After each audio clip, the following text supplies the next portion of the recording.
Well, during the season of Lent, we engage in what are called the three pillars of piety, and they are the practices of prayer, fasting, and almsgiving.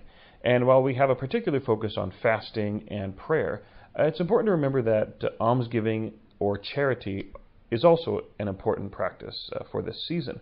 And we might remember in our years in Catholic school or CCD, at the beginning of Lent, we would be handed these small milk carton-shaped boxes with the coin slots on the top. And throughout Lent, we would put coins in the box. And at the end of Lent, all the little boxes would be collected, and a donation would be given to an appropriate charity or perhaps even a foreign mission. But there are other practices in which we can exercise charity and almsgiving during the season of Lent. And interestingly enough, on the Monday of the first week of Lent, so at the very beginning of our first full week of Lent, we hear in the Gospel reading for Mass that day, Jesus himself giving us suggestions as what could be appropriate forms of almsgiving or charity during the season of Lent. It's an unusual Gospel reading. Jesus is not in the desert being tempted, nor is he engaging in actions that eventually will lead to the cross. But it's the story of the Last Judgment in which he has the people on his right and on his left, and he's judging them according to their actions. And what are the actions he specifically names as he is judging the people on his right and on his left? Jesus says in the Gospel of Matthew, "I was hungry, and you gave me food. I was thirsty, and you gave me drink. A stranger, and you welcomed me. Naked, and you clothed me. Ill, and you cared for me. In prison, and you visited me." And he goes on to say, "Amen, I say to you, whatever you did for one of these least brothers of mine, you did for me." So here Jesus is giving us 6 specific actions, which may be appropriate because we are entering into the first of 6 weeks of Lent. 5 weeks of Lent plus the week of Holy Week leading up to Easter.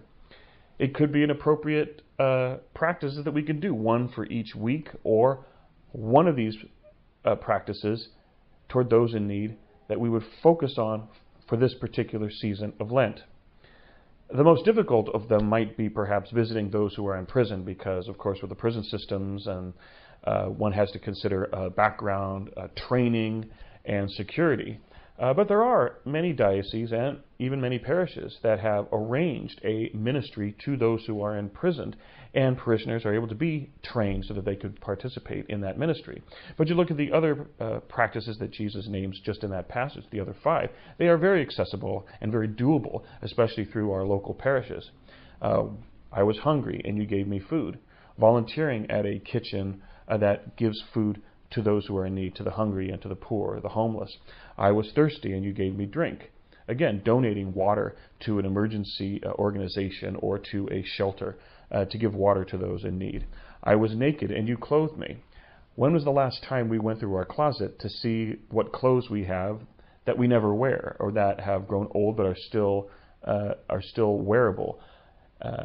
Lent would be a good time to go through our possessions, and especially our wardrobe, and see what clothes we might have that we don't wear anymore or have never really worn all that often, and donate them to Goodwill or to Catholic Charities or to other charitable organizations that provide clothing for the needy.